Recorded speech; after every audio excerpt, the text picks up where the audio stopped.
साफ नजर आ रहा है कि 2 फेज में इंडिया गठबंधन काफी आगे निकल गया भारतीय जनता पार्टी से इंडिया गठबंधन से।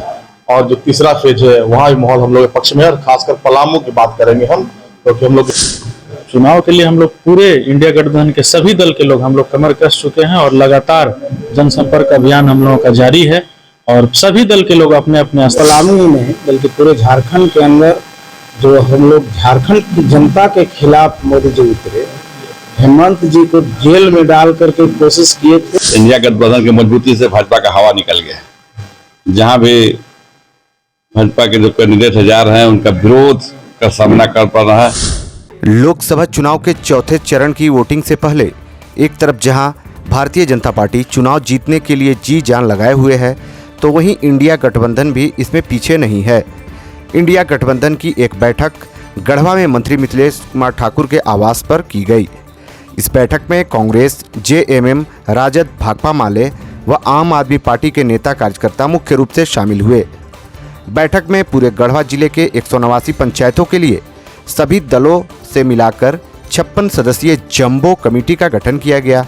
इस कमेटी का मुख्य उद्देश्य यह है कि चुनाव में आपसी समन्वय और तालमेल बनाकर काम करेंगे। बैठक के बाद मीडिया से बातचीत करते हुए सभी पार्टियों के जिला अध्यक्ष ने इंडिया गठबंधन से राजद की उम्मीदवार ममता भुइयां को भारी मतों से पलामू लोकसभा सीट से जिताने के लिए संकल्प लिया। वहीं जेएमएम जिला अध्यक्ष ने कहा कि इस बार भाजपा वालों की हवा निकल गई है, हम भारी मतों से चुनाव जीत रहे हैं। वहीं राजद के जिला अध्यक्ष ने कहा कि भाजपा इलेक्ट्रोल बॉन्ड का बहुत बड़ा घोटाला किया है, आज मंदिर मस्जिद के नाम पर वोट मांग रहे हैं, अब यह सब नहीं होने वाला है। कांग्रेस के जिला अध्यक्ष ने कहा कि चुनाव को जीतने के लिए हम लोगों ने मिलकर एक कमेटी बनाई है जो चुनाव भर काम करेगी। वहीं भाकपा माले के राज्य सचिव ने कहा कि हम लोग मजबूती से चुनाव लड़ेंगे और पलामू लोकसभा सीट को जीत लेंगे। जो 2 फेज चुनाव हुआ है, जो रिपोर्टिंग आ रही है आपके माध्यम से, चैनल के माध्यम से जो रिपोर्ट मिल रहा है और कार्यकर्ता को मिल रहा है, साफ नजर आ रहा है कि 2 फेज में इंडिया गठबंधन काफी आगे निकल गया भारतीय जनता पार्टी से इंडिया गठबंधन से। और जो तीसरा फेज है वहां भी माहौल हम लोग के पक्ष में है, और खासकर पलामू की बात करेंगे हम, क्योंकि हम लोग के फोकस है पलामू लोकसभा संसदीय क्षेत्र से अपने प्रत्याशी इंडिया गठबंधन के प्रत्याशी ममता भुइयां जी को कैसे जीत दिलाए। और आप देख ही रहे हैं कि जो वर्तमान के जो प्रेजेंट सांसद है यहाँ के पलामू के, वो लगातार 10 सालों से यह क्षेत्र से सांसद है, लेकिन उनको धरातल पे कहीं न कोई काम दिखता है, न कोई काम किए हैं, न लोगों से मिलने जुलने काम किए हैं।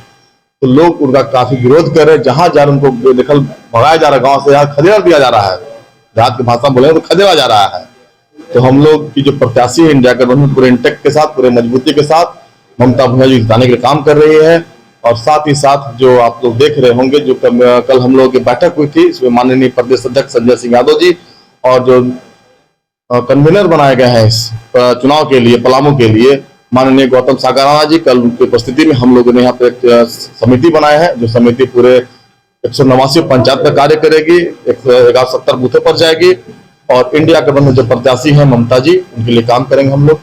लोकसभा चुनाव की हम लोग तैयारी में जुट गए हैं और हम लोग 56 सदस्यीय एक कमेटी बनाए हैं, संसदीय कमेटी, जो पूरे चुनाव संचालन को देखरेख करेगी। और अन्य कमेटी है जैसे वाहन कमेटी है, जिला कार्यालय कमेटी है, और सभी तरह का कमेटी का निर्माण हम लोग किए हैं। उसी का आप लोगों के समक्ष हम लोग घोषणा कर रहे हैं। आज चुनाव के लिए क्या तैयारी है? चुनाव के लिए हम लोग पूरे इंडिया गठबंधन के सभी दल के लोग हम लोग कमर कस चुके हैं और लगातार जनसंपर्क अभियान हम लोगों का जारी है। और सभी दल के लोग अपने अपने स्तर से तमाम जगहों पे घूम रहे हैं, लोगों से जनसंपर्क कर रहे हैं। और जनता जो है हम लोगों के पक्ष में है, लोग हमारे पक्ष में है, हम लोग चुनाव जीत रहे हैं। इंडिया गठबंधन इतना मजबूत है कि इंडिया गठबंधन की मजबूती से भाजपा का हवा निकल गया। जहां भी भाजपा के जो कैंडिडेट जा रहे हैं उनका विरोध का सामना कर पा रहा है, लोग बैरन लौटा दे रहे हैं, उनको वापस आना पड़ रहा है। जिन चीजों को वादा उन्होंने किया था कि हम 2 करोड़ नौकरी देंगे, हर एक खाते में 15-15 लाख रुपया देंगे, महंगाई को खत्म कर देंगे। उन्होंने प्रचार में कहा था 50 रुपया का डीजल उनको महंगा लग रहा था, आज 100 रुपया डीजल कर दिए। 400 का गैस उनके महंगा लग रहा था, आज 1200 रुपया कर दिए। इसका जवाब उनको मिल रहा है।